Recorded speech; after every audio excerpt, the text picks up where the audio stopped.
Ésaïe, chapitre 25.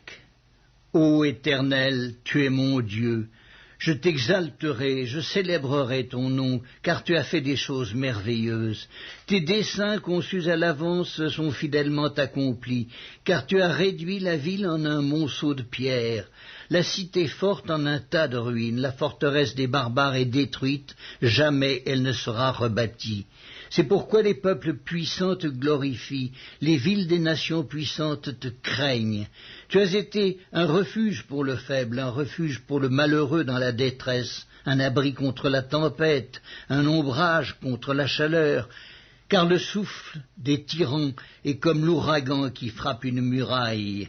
Comme tu domptes la chaleur dans une terre brûlante, tu as dompté le tumulte des barbares. Comme la chaleur est étouffée par l'ombre d'un nuage, ainsi ont été étouffés les chants de triomphe des tyrans.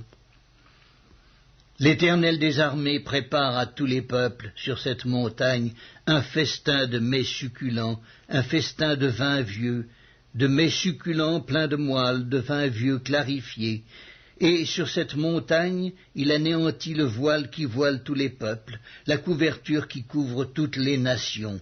Il anéantit la mort pour toujours. Le Seigneur, l'Éternel, essuie les larmes de tous les visages. Il fait disparaître de toute la terre l'opprobre de son peuple, car l'Éternel a parlé. En ce jour, on dira, voici, c'est notre Dieu en qui nous avons confiance, et c'est lui qui nous sauve. C'est l'Éternel en qui nous avons confiance. Soyons dans l'allégresse et réjouissons-nous de son salut, car la main de l'Éternel repose sur cette montagne. Et Moab est foulé sur place comme la paille est foulée dans une mare à fumier.